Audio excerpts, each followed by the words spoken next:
I appreciate that though. Thank you, Lewis. Thank you everyone for joining tonight. Yeah, Lewis has definitely been around opportunity programs within New York State for a very long time. So I think his historical perspective and analysis on the need and growth of the program certainly gives everyone a great identity or idea about what we support and why we support it.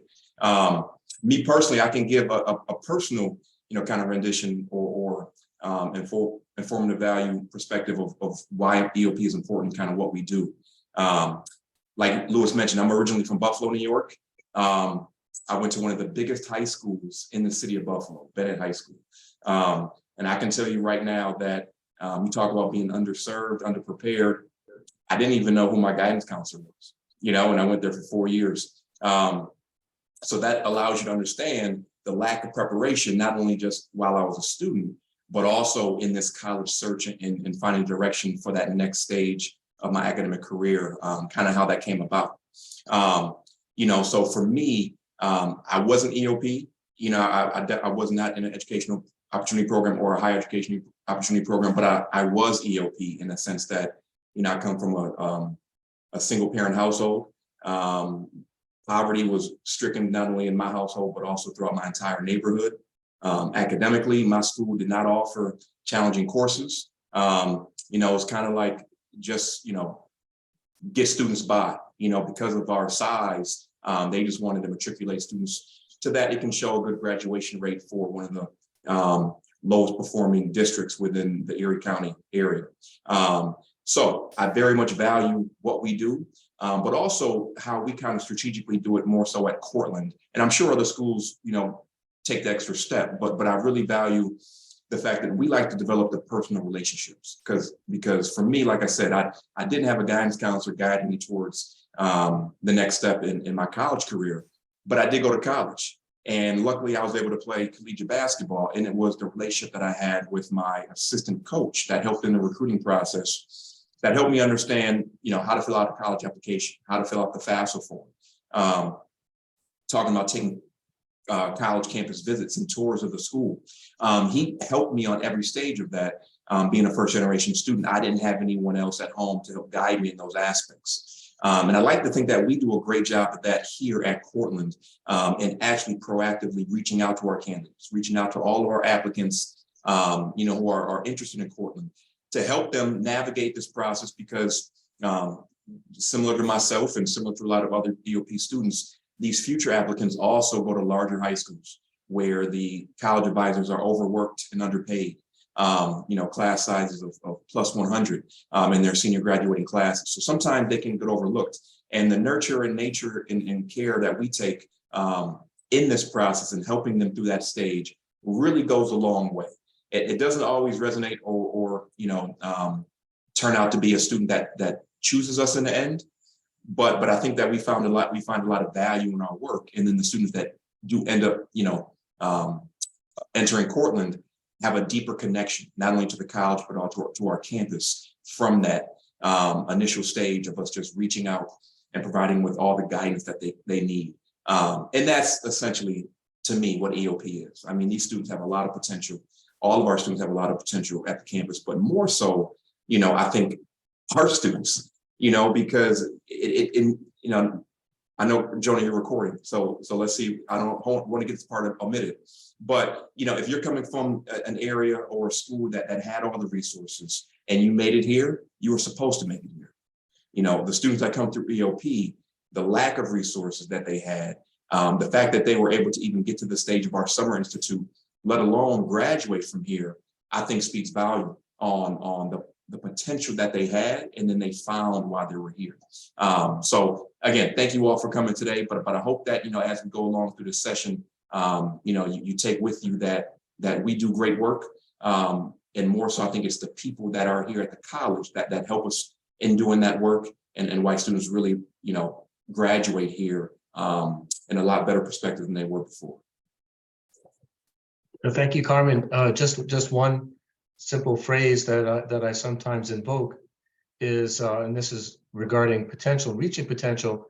If Duke Ellington, for instance, I teach jazz history, didn't have access to a piano, just think of the inestimable loss, 2,000 pieces, the impact on American culture, the most famous songs that we have as jazz standards, and on as part of the Harlem Renaissance. So we need to put those pianos, so to speak, in front of the students if they're going to reach potential. And the piano here is whatever draws their hearts and minds. And we have to share all those possibilities with the students to draw that out. And that's what the liberal arts is, to discover who you are. And we want to provide that to our particular group of students because so many others are getting it. So I would say if there are any questions about any part of that, we kind of gave an overview. We can throw that to everyone, or we can continue to elaborate on some of the points we made. Let's make it your call at this point. So folks, feel free to unmute yourself, ask any questions, feel free to put anything in the chat, private chat. Myself, if you would like me to ask a question for you, happy to do so. Hi, Yvette Parashinault, and I am a proud EOP student, graduated from Cortland, of course. And one of the questions I had, because I actually saw this stat today that a lot of students after COVID are suffering mental health issues on campus. And so, when I saw that, my heart went out because I know even when I was on campus, there were students that suffered mental health illness and seemed not to get any help. I don't know if it was because of pride or they just didn't feel like they could connect with whomever was the person that they should speak with. But I'm wondering, is EOP doing anything specific? Because sometimes students who come from poverty and come from a foster home or what have you have a completely different situation, and because of pride or what have you, they may not feel comfortable coming forward. Yeah, I can begin an answer to that, and thank you for that, because this is one of the major issues on campus and of our time now, more so than ever before. Well, I just completed my budget proposal, which goes to the Albany Office of Opportunity Programs, which has to be approved, and there are certain requirements that are in that RFP or budget proposal, and one of them includes that we engaged the mental health issues and the pathways to address students that are experiencing these difficulties. And so we have, as you know, I'm sure we have a counseling center here on campus where the experts are. And they are available to us in the summer. We bring them in to talk to the students. And if there's an issue during the summer, and without naming names, we did have one student had a crisis in class. We just immediately brought the student down to the counseling center, and the professionals were providing that help. The other thing that I hear from the counseling center is, and you were addressing this, is that where there was a stigma previously to reveal that you may have mental illness, at least from their perspective, I'm not saying I can verify it, but from the director of the counseling center, she's saying that stigma has lessened since it's more pervasive and students are more forthcoming. So on the one hand, yes, there are more instances of it, but more of them are being revealed. And when Carmen and I read the essays and the applications, it's one after another, is demonstrating some form of depression, anxiety, to the level which I hadn't seen before. And for the EOP student to add that on top of historic disadvantage, some of the neighborhoods that they come from, under-resourced, there's violence in some of these neighborhoods, and you add that on top of everything else, and we are not, I will tell you, we are not equipped to support a student like that and by ourselves. But the campus is now doing searches for more counselors in the counseling center, and so we're hopeful that we'll be able to be prepared for what comes. But what Carmen was talking about earlier is so essential. as early as possible, if we get to know our students, even in the admitting process, even if they don't end up here, but of course our goal is that they will, they can come to trust us, and they can reveal when they're having difficulties academically, mentally, otherwise, that they would be uncomfortable revealing to strangers. We have to be able to close the door and have the student be in a comfortable place to tell us what their issue is so we can help. So it's so important that we have that relationship initially so that we can ultimately figure out exactly what the student needs, that particular individual in that instance. And so that's a key aspect also to really develop that trust. And many of them, they see an adult, an adult that looks different than them. Although I am first generation also, I just have to throw that in there. And there's a built-in level of mistrust. Maybe for some of them, they haven't ever trusted an adult in their lives, the horror stories that we read in those essays and come to know. So we have to be first and foremost that now new adult, that different adult that they can trust, and they can trust with their difficult moments.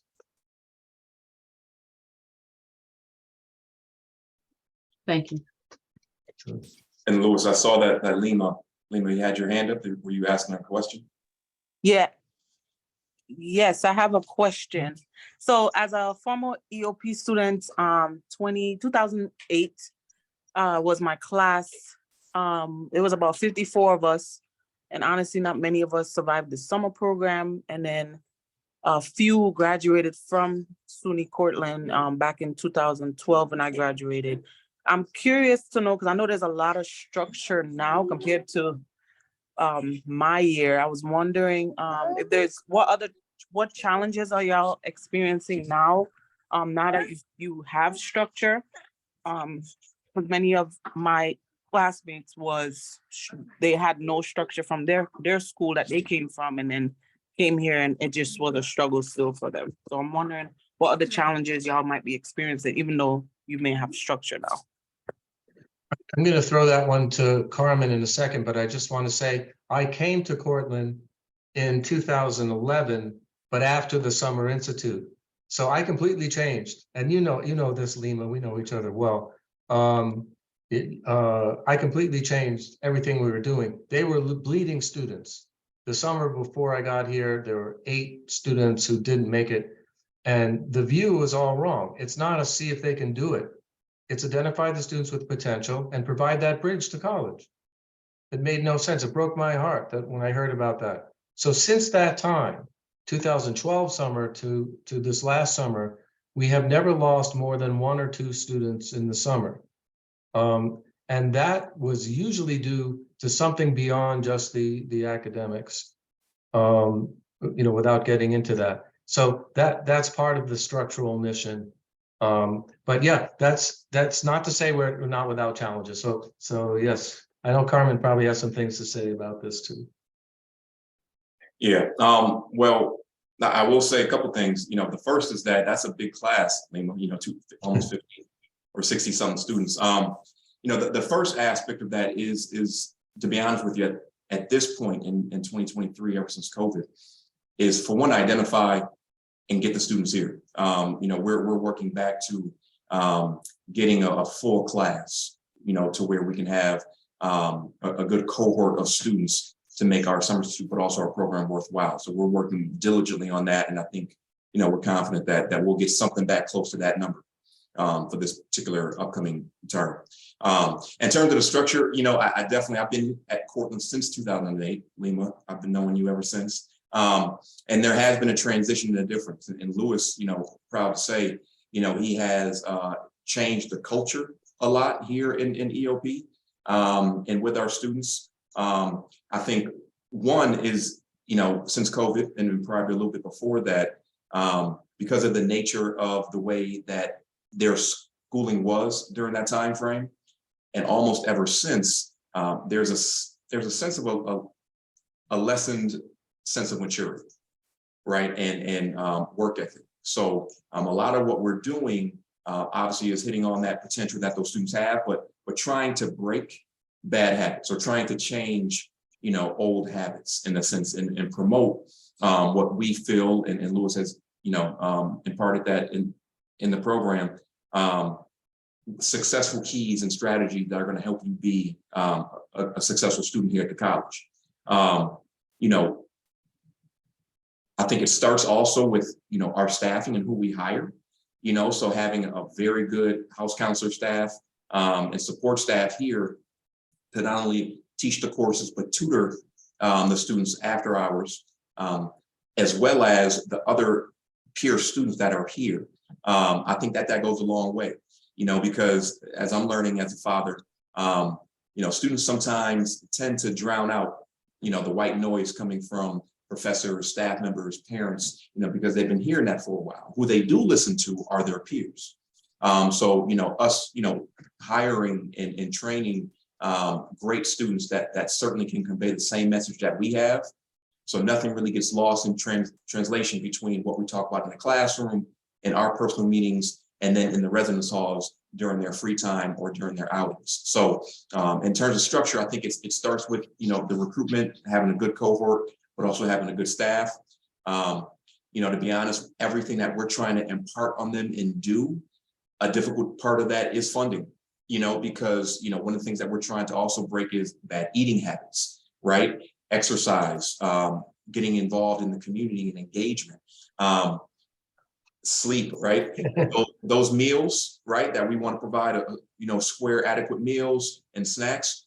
Something as simple as buying water. All right, we need funding for that, right? And as we continue to go on, not only in the state system, but I think in all higher ed, you know, institutions, funding is starting to become less and less as we continue to move forward. So we have to find creative ways and, you know, beg and borrow to try and make things work.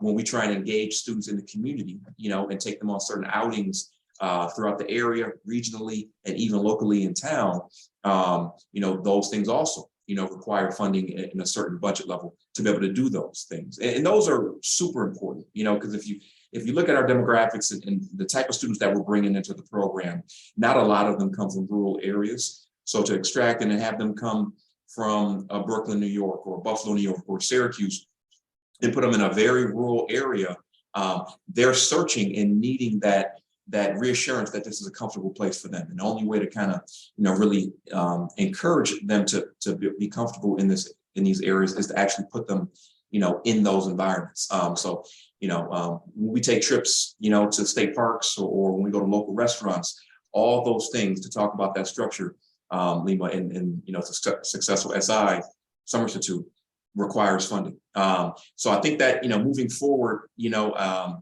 as long as we can be adequately funded, I think that we can continue to create that culture and build on that culture and have all these, you know, metrics in place that really have proven to be successful in retaining students, but also the growth of our students. Thank you, Carmen. I'm definitely appreciative of the program because if it wasn't for EOP, I wouldn't have been at Cortland, only Brockport, and Cortland accepted me. Thanks to my soccer coach, I even know about the program because my guidance counselor in high school didn't tell me anything. So I'm definitely appreciative of taking the steps to come to Cortland through the EOP program. So thank you for both of you for all that you do to continue to bring our students and make success out of the program. Thank you so much, Lima, for being you and continuing to do great work on campus. And I just wanted to mention one thing that I must mention. Carmen mentioned the work of the staff. And of course, we can't do anything without an effective, fully engaged, expert staff. And some of you will recall that Amy Dahlman and Mark Deerstein were the counselors when I first arrived, going back, they were here before me. Both had since retired.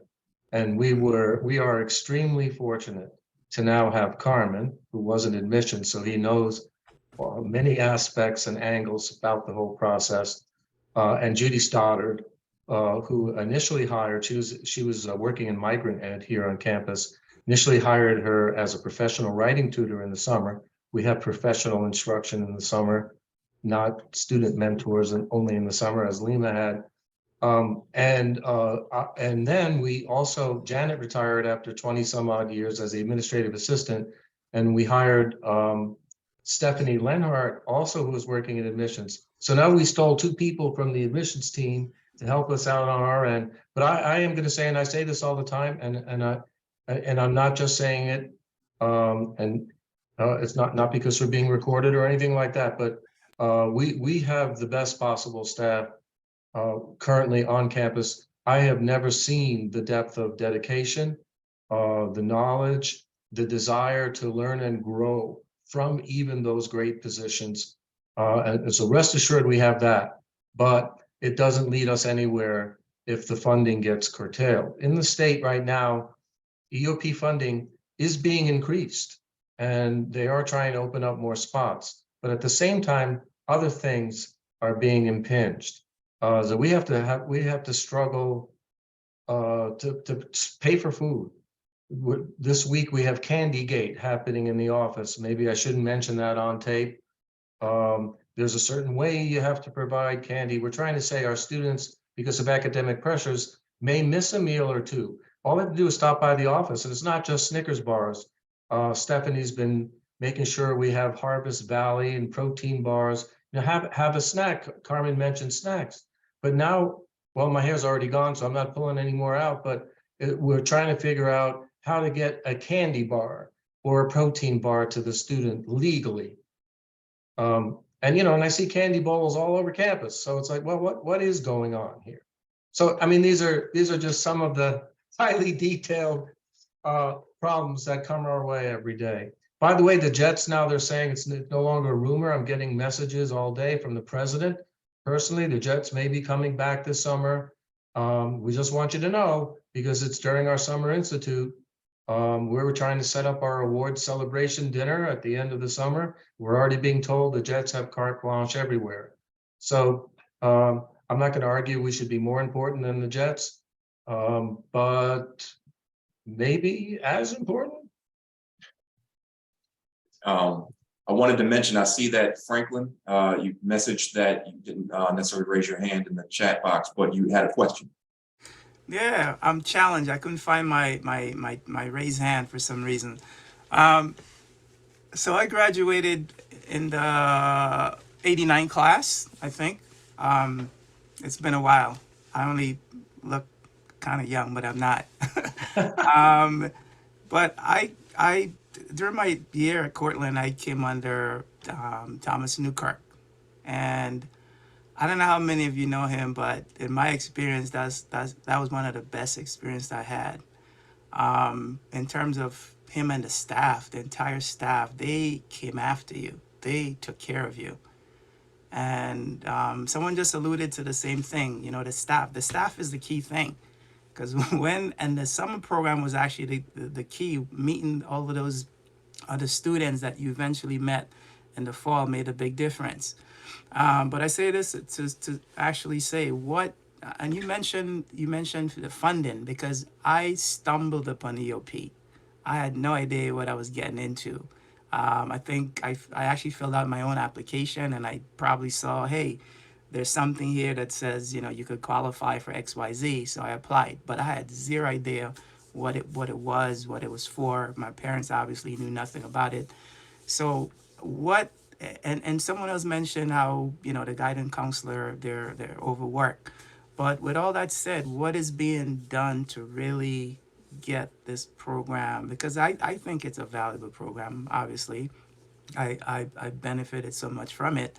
But what is actively being done to ensure that, you know, this program is like out there, that it's like the instructors did with us. They actually like begged us, they're, you know, on our backs to come to do things, to be engaged in certain things.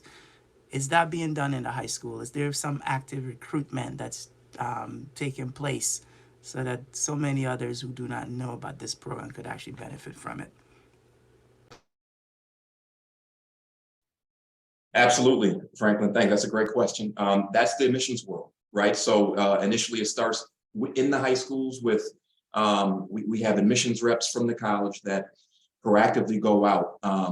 So in my capacity, working with EOP when I was a senior admissions advisor, EOP liaison, you identify the schools that historically have produced a lot of EOP applications, right? That are in certain areas based upon their income levels, and then also your personal relationships with counselors that may say, hey, I got a great one for you, things of that nature. So collectively, you kind of work the schools in that manner and identify the key target schools in certain neighborhoods that you want to target. For us right now, we have that in place with admissions. We actually have a New York City representative, Kalia Banks, who's also an EOP alum, who lives in the downstate area, and she does nothing but recruit New York City, Nassau. She's our EOP liaison, so she actually has a specific, target population that she's going after. In addition to that, when we do get an influx of applications, what we do is we work with admissions, Lewis and I, and we identify all the applicants that we think would provide value, that we can actually service and help, and have the potential to be successful here in our program. And we target those students in our database. And then we correspond with admissions to say, these are the students we would like to continue to recruit. And, if in a few years ago, we were around maybe 2,000-3,000 applicants. Now that number has dwindled down a little bit, and we're somewhere around, 12 to 1,500. But still, nonetheless, we go through a few hundred students that we target and identify. And then from there, we work with admissions and financial aid to gather documents, cultivate a relationship, with these students. The biggest part, I think, a lot of time outside of interest in that application is, as you know, being an alum, is the financial verification portion of the process and all the paperwork that needs to be provided and submitted and reviewed. So it's a diligent task, but we do it collectively with those other offices in acquiring all those documents that we need. In terms of the direct cultivation and recruitment, a lot of times, especially starting in February, I'm in here, Lewis is in here to this time of the night, calling students, emailing students, calling guidance counselors. I personally, tomorrow morning, will be taking a van and going to pick up 8 students from OCC to bring them on campus for a private visit to our campus. So I think, to your point, going a little bit above and beyond, but also ensuring that these students are just finishing the process. In any way that we can do that, we like to do so. In next week, in April, we actually have our accepted students open house that the college provides. And we've always been designated either a particular or specialized bus or a number of seats to where students coming from the downstate area, Westchester, New York City, 5 boroughs, Nassau County, are able to reserve a free spot on that bus, them and someone else in their life that can help them with the decision, whether that be mom, dad, older brother, older sister. When I was doing the program, Franklin, I would even tell the guidance counselor, sometimes I would say, hey, you have 5 students, no parents can come. Can you get on this bus and be the chaperone for these 5 students? And they've done that, right? So, but we're doing that coming up, next week as well. And we'll host these students. We have a special, presentation designed for them on the open house date. The day before, we'll do panel presentations, tour them around the campus, service them to some meals, as well as put them up in a hotel. So we're really pulling out all the stops and rolling out the carpet, for students who are showing that interest. But like I said, just following through with that engagement and interest level, from our proactive recruitment. So it's a long process. It starts in August, so it starts the previous August. As soon as these students finish the summer institute, we're on to the next class, and it finishes well past May 1st. May 1st is typically, in the admissions world, the decision day, right? The deposit day. We work well past May 1st to make sure that we have a full class and a great class in July. Thank you for that, Carmen. I have messages that Ted was having trouble raising his hand. I know there are a couple other hands. We'll get to you all. So let's invite Ted, and then we'll move to the other hands that are up, because he couldn't physically raise his, and he's been burning to talk. Burning may be an overstatement, but many thanks. I'm just so pleased that I was invited to join this. I was actually, and this is consistent with my gray whiskers, I was the one who picked Tom Newkirk up at the bus station, brought him to campus after he was hired. I was trying to think, I don't think I was involved in the decision to hire him, but I may have been. I graduated in '69. All of this is just so incredibly inspiring to me. There was no staff. I was admitted to Cortland there was no such thing as EOP. It started, as mentioned earlier, through the initials of Assemblyman Eve, initiative of Assemblyman Eve, whom I had the pleasure to meet a couple of times. But that happened while I was already a student. So the students who came in as EOP students, I mean, there was obviously a bond because there were so few Black students on campus. My year, counting me, there were 4 of us. 2 of us played football, and I didn't play high school football, so that's not the reason I was there. But we had one Ethiopian brother who was an incredible soccer player, but it was a very small population. So when I see this, I'm really blown away. One thing I did want to say in response to Carmen, and this is basically a result of the fact that after I left Cortland, I worked at what was then SUNY Binghamton for 3 years in their, we called it special admissions, but it was their EOP program as their recruiter. And I was a minority recruiter, not just for special admissions, but for the entire university with sole decision, sole authority to admit students, which was really a unique program, a unique structure.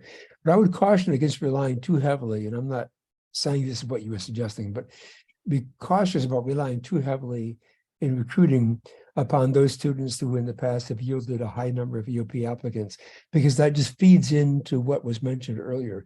If you're at a school where you don't know who your guidance counselor is, my guidance counselor tried to talk me out of going to college, actually.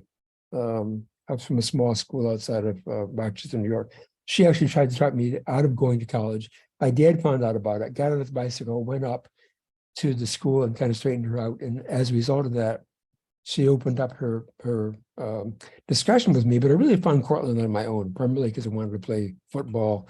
I hadn't played in high school, and there were only 2 schools at the time in the state system, which is all I could afford, that had football. Brockport was one and Cortland was the other. So I ended up going to Cortland. But if you rely too heavily on the schools that have a large number of historical EOP applicants, you exclude those students, and they're really hard to find, who are at schools who don't have a high number of EOP applicants because they don't know about EOP, because their guidance counselor ignores them, doesn't tell them about EOP.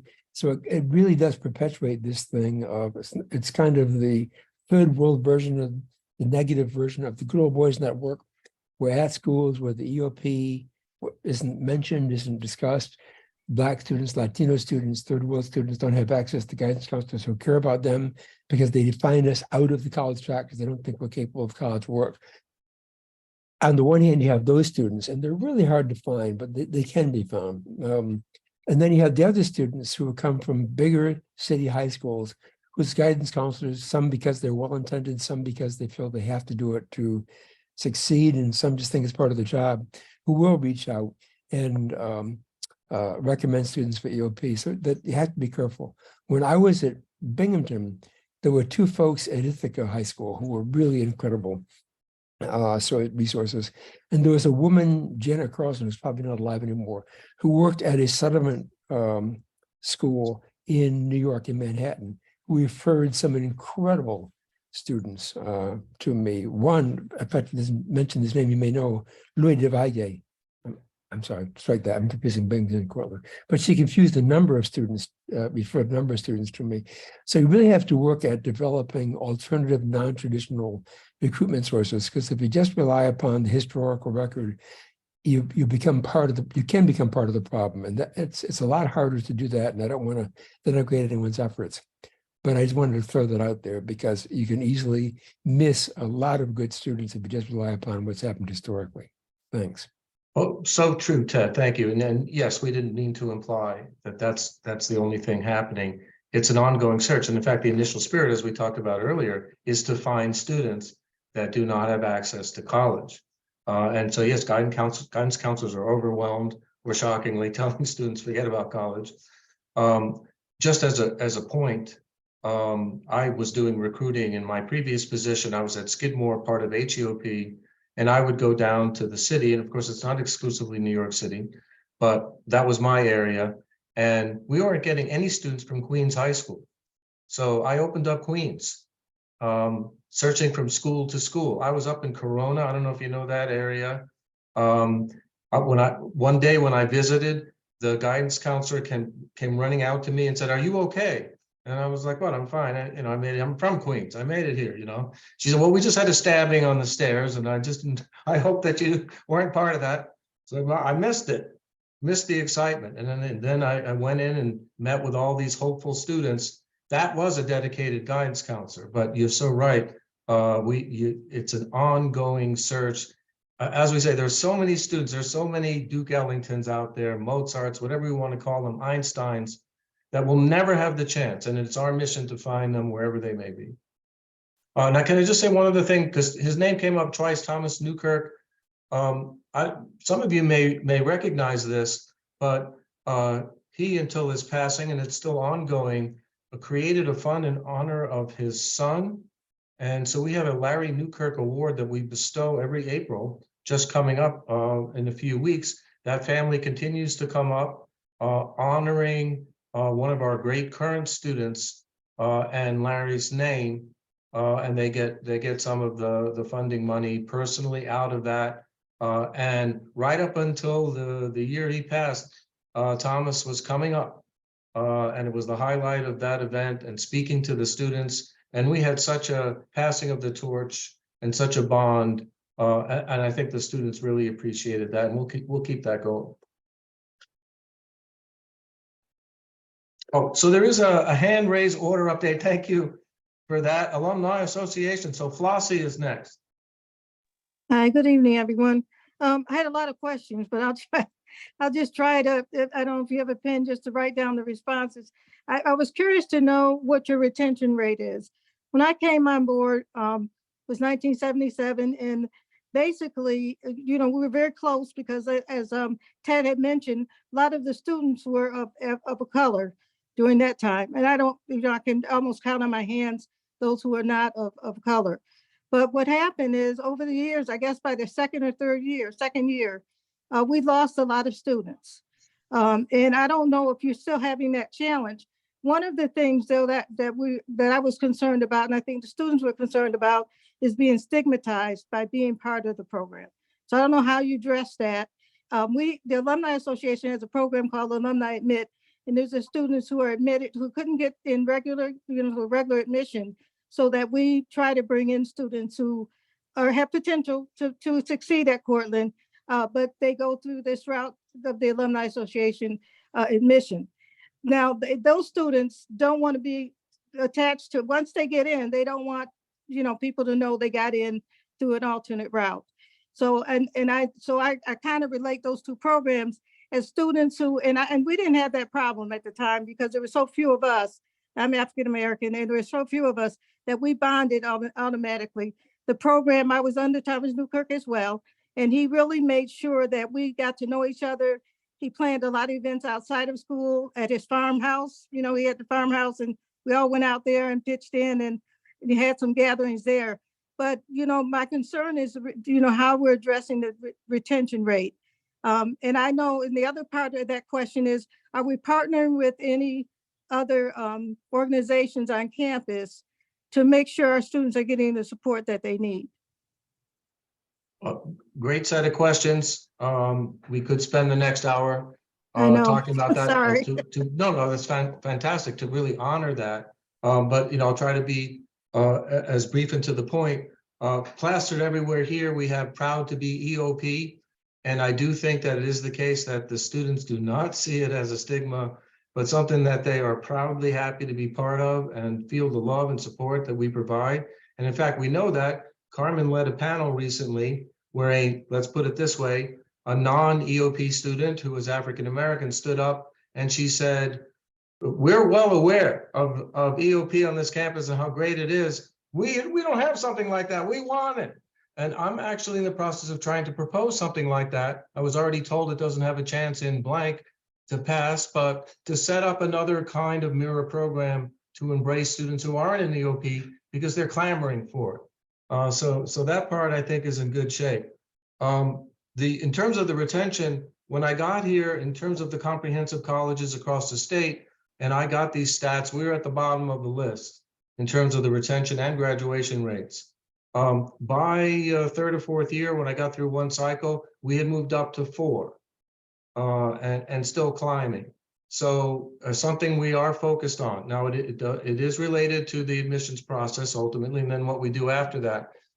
We have been at or higher than the general admit. So just check this out. Admissions predicts that the EOP is quote unquote inadmissible and needs a program.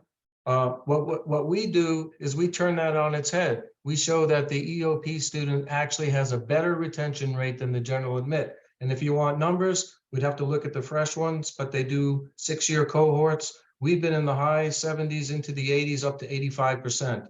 And the college is not achieving that across the board. Short answer for me. So we have Susan is next. Hi, Susan. Hi, I am an older alumni. I've been involved with a number of programs. I supervised student teachers for Cortland for a number of years. I've done accepted student receptions in my community. I've been involved in a number of things. I was working in school districts on Long Island. And my school district, Hewlett-Woodmere, is an academically strong school district. And I bet you if I asked you if they had a significant Black population, you would say no.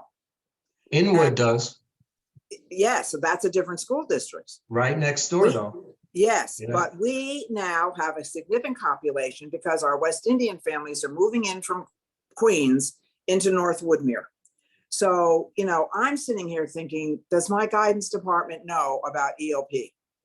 One of my kids, and I happen to be a member of the Episcopal Church and ran the youth group in that town. We had a tremendously large population of West Indians because our bishop was not foresighted enough to keep the church open in Far Rockaway. So they all came to us. We bused them up to us. So my youth group, which had 40 or 50 kids in it, was probably, by the time I left, 75% West Indian, because those families wanted their kids in a good, safe place. One of my kids was one of the that came to Cortland with a $6,000 a year scholarship. But I didn't know anything about it. She found out about it from her school. She was at Beach Channel in Far Rockaway. And so my question, I also started the anti-bias task force in Nassau County. So I was involved in a lot of different aspects of this. And what my question is, how many alumni know enough about this program? Now, I know about it because I do keep in touch, but also I just went to our reunion in Florida and Dr. Bittenbaum was there and I had lunch with him. But I must say a significant part of his presentation was on that program. And it wouldn't hurt to have some representatives at alumni events talking about this program, because those of us who are involved in teaching, this is a tremendous opportunity. I should have known about this, you know, when I was working with my kids, because I could have, you know, shoveled them along. So there are other ways of reaching out, but I think, and the other thing is often we're given choices about what we want to donate to. You know, like, do you want to give to Racket Lake? Well, I'd like to have the choice to give to EOP. And I don't know whether that's announced, you know, and so that might be another way of getting more funding, is to letting more of the alumni know. I mean, because I know what it was like. And I also know when our Black population, and we also have a lot of East Indian students in Hewlett-Woodmere because they come to high performing high schools. My principal started a support group for the Indian kids, for the kids who came from Far Rockaway, the Black students. Then we also had an influx of Korean students, and they met regularly with her. And when 9/11 happened, our Indian students didn't come to school the first day. And then they came back to school and she brought them together immediately. And they told her that they came back to school because they felt safe there. So my feeling is that you are doing the right thing. It doesn't mean because you have your own support group that you're not going to interact with the rest of the community, but it gives you a home base. And I think it's very important that we continue to have that in a positive way. And that's a lot of what I did with our youth group, is help kids reach out and have new experiences that they never had before because they didn't have the opportunity, which makes them more comfortable when they're in those experiences. So anyway, I just some ideas to get the alumni more involved, because there are a lot of us that would support what you're doing. Great idea. Let's bring it on. No, thank you for that. So you touched on something we didn't address earlier. We do have great relationships on campus, by the way, with the Multicultural Life and Diversity Office and various other offices. I'm connected to the Africana Studies Department. I teach through that. So we do have these relationships. They're not all great, but those are some of the really good ones. And I just wanted to mention, by the way, I went to Far Rockaway High School. So you're talking about my neck of the woods there. That's why I know about the 5 towns. Not that I'm an expert in every county of New York. So I don't, Carmen, did you want to add anything to that, or? No, I think that's a great idea, you know, and certainly, you know, working with, you know, Jonah and Lima's office, I think that's a great avenue that we should pursue. Thank you. Thank you. I see Yvette is next. We have one more after Yvette. Is Yvette still with us? Thank you. Yes, I'm here. Oh, there you go. Right. Yeah. You know, I just wanted to say in 2017, my son was a senior, and of course, I went to college nights and so forth. And what I found when I went to the SUNY Cortland table is that there was absolutely no information on EOP. And I think that whomever is in charge of making sure that they have brochures and so forth, they need to make sure also that the representatives are informed of EOP so that they can share that information as well. And the other thing that I wanted to talk about is one of my roommates when I was at Cortland actually failed out first semester. No, it was actually second semester. She was on probation first semester, failed out second semester. And just from my own view, what I saw is that that balance did not exist. We didn't have a study hall or anything like that. I was under Newkirk and as well, and he did a great job. But I know there's always more that could be done. And so I would say that's one of the things that you might want to look at, because as you know, with student athletes, they have those study halls where they must, attend a certain amount of times during the week. I don't know if EOP now has that. Both of my children attended HBCUs, and one of the things that I was really proud of that they had were big and littles. Basically, they were partnered as a freshman with a junior. Someone who had similar interests may have even come from the same area, an urban area, and someone who academically was sound.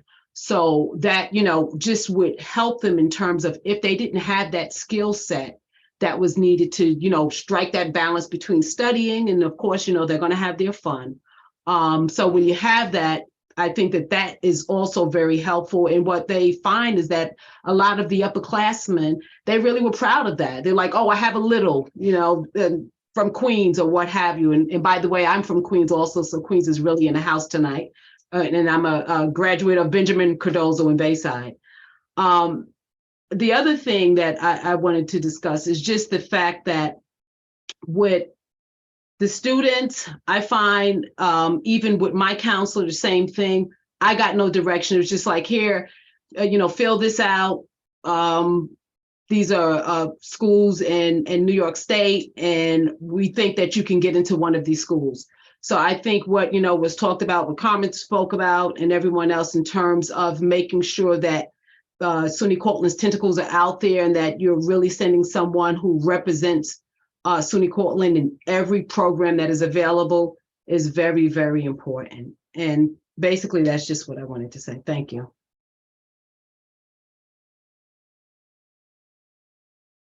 Thank you, Yvette. That was great. And I really like the mentor program that you spoke about, trying to pair them up with someone who's a little bit more experienced and established and seasoned.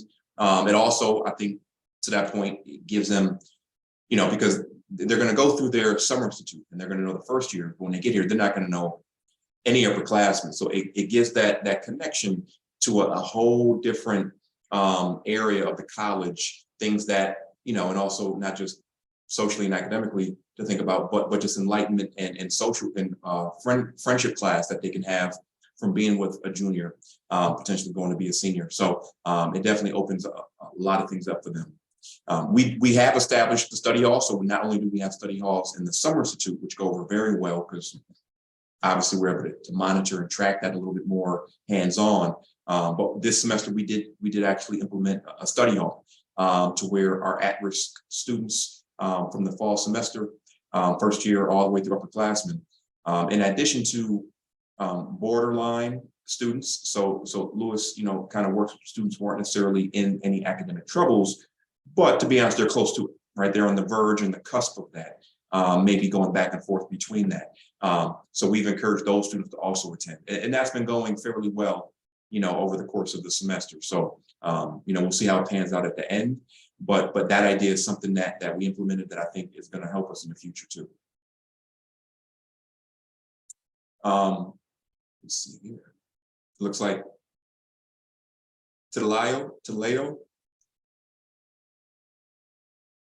had a hand up. Hi, good afternoon or good evening. Oh, wow. Good evening. Titi Lio. How are you? Thank you. I had like about 3 statements. I'll make them quick. So the first one was going on what Yvette was saying earlier about counseling.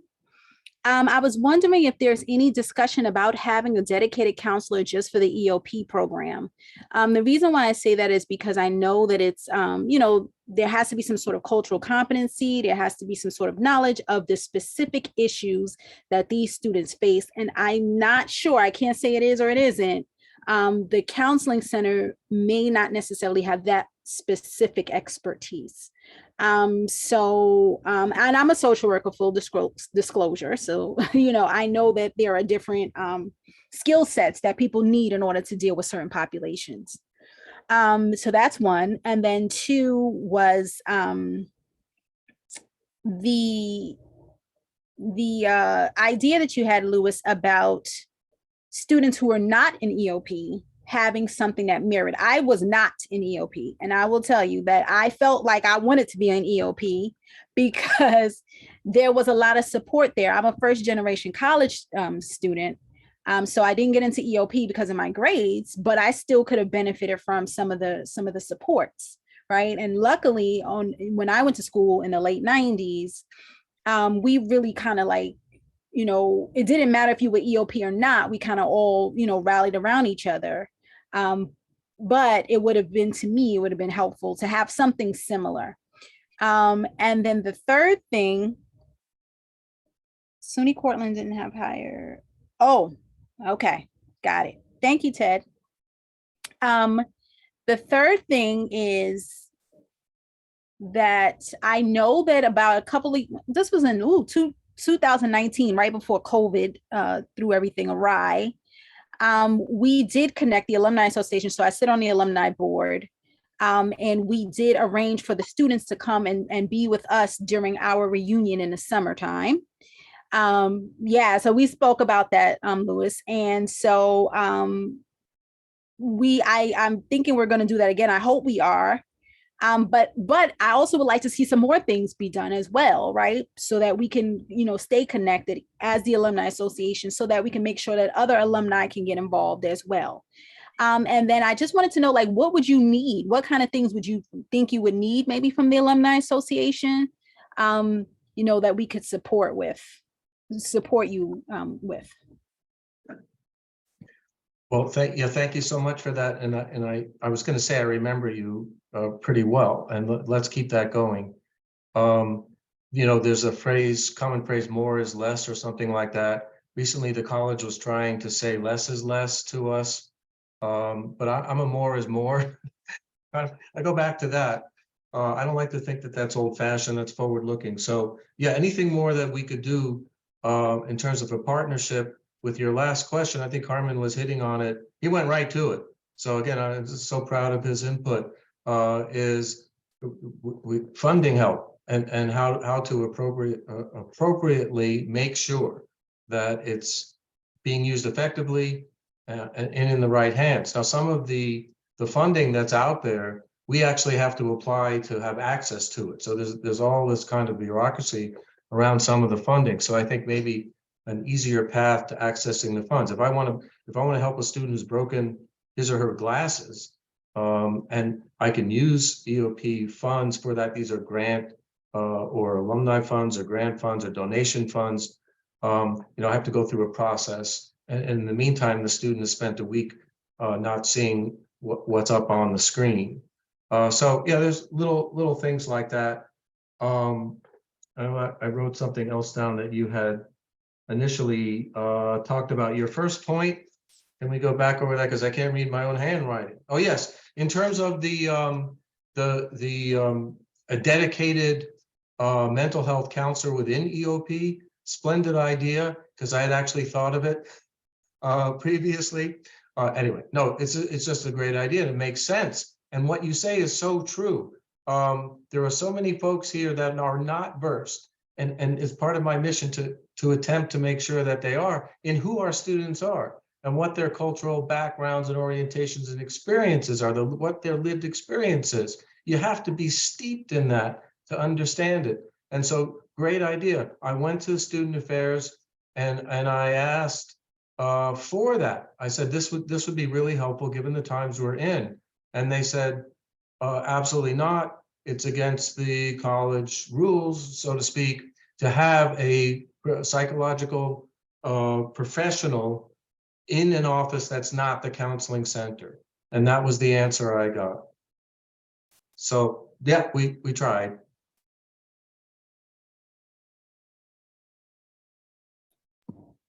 Well, thank you so much for that. That last one, I don't know how I feel about that one, but you know, okay. Thank you.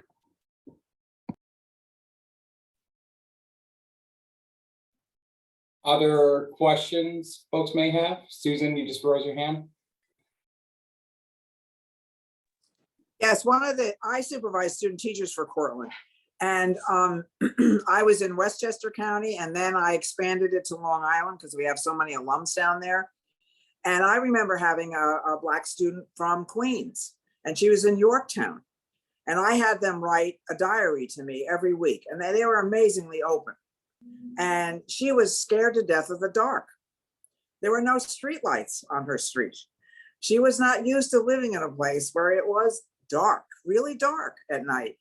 And I got a hold of her and called back, and I said, well, picture what it would be like for one of those kids to be down in Queens. But I think that's another thing that we think about when we place our student teachers.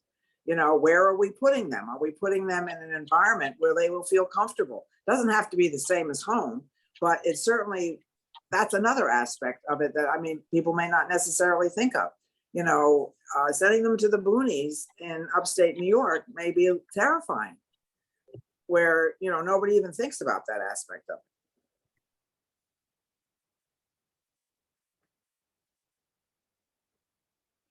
it. Yeah, I do. I know that sometimes when the city students come up here, they're afraid of the trees. Then who's lurking behind them? Mm-hmm. I had to adjust also. It was too quiet. I wasn't used to sleeping without garbage trucks churning and sirens and so forth. Mm-hmm. But anyway, yeah, these are things we have to attend to all the time. So we also want to be mindful of folks' time. I see Titi Lyle, you are muted. You may have one more question or thought. Yeah, I just wanted to ask Lewis if it's okay if I reached out to you. I just thought of something churned in my mind, and I just wanted to just share it with you if that's okay. My pleasure. Okay, great, thanks. And Lewis and Carmen, if you're both okay with that, I'll be happy to share your contact information, your emails with folks on the call if you're willing. So if anyone has additional questions, which it sounds like there are, they'll be able to assist you with that. I would be remiss to not mention that funding opportunities that Lewis and Carmen both mentioned are desperately needed. We do have tremendous supporters of the EOP program financially throughout our alumni population. Some folks are even on this call, but those opportunities do exist. We do have some of our development staff on the call who can answer those questions, and we're happy to connect you with them as well if you want to learn more about those opportunities. And also want to mention, Titi Lyle also already indicated this, but our EOP alumni are being featured at this year's alumni reunion in July. They came back in 2019, so we tried to do a 5-year cycle. So they're coming back again. And we will be having them integrate with our Summer Institute program that they host every year. We do a lunch on Saturday. This year, we're actually going to be at the Lynn Park 68 SUNY Cortland Alumni House. So another great way to get our incoming students aware of the Alumni Association and engaged with our alum.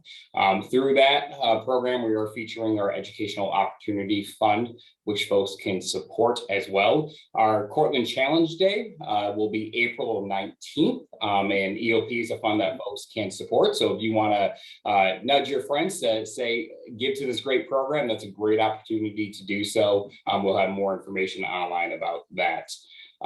Louis, Carmen, any last minute things you'd like to say before we conclude for the evening? Just to thank you for, I know, you all could have been doing a lot of other things with your evening, but you chose to be here and meet amongst all of our minds and also add value. Looking at the chat, but also during our conversations, there were a lot of things that, are going to help that we can implement or tweak that we're already doing from your advice and your experiences that you've had in other walks of life and similar programs. So we can't thank you enough for sharing the evening with us, but also for taking the time out to try and, make this program, what it certainly can be moving forward. So thank you so much. All right. Well, on behalf of the Alumni Association, thank you everyone for coming. We thank Louis and Carmen for taking time out of their evening. As you heard from them, they do a lot. So they carved out an hour, actually an hour and 15 for us to be able to do this. The Alumni Association is hoping to continue this partnership. Our DEI committee for the alumni board actually were the ones who came up with the request to be able to have this session and learn more about EOP, because the association is very dedicated to doing what they can to assist programs that do such great work. So Louis, Carmen, on behalf of all of us, thank you for all that you do. We look forward to seeing what happens here in the future and as your program grows. Folks, if you have any additional questions, feel free to reach out to us. I will share Carmen and Louis's emails with you all the following day. And then we will also have this recording. We missed the historical aspect, so I apologize for that, but we could share this as well. So if you wanted to go back and listen or share with your friends and fellow alums, you may be able to do that. So thank you, everyone. Have a great rest of your evening, and we look forward to seeing you back on campus fairly soon. Take care. Thank you all. Bye. Thank you. Good night. Good seeing you, Lima. Good seeing you too. All right, thanks.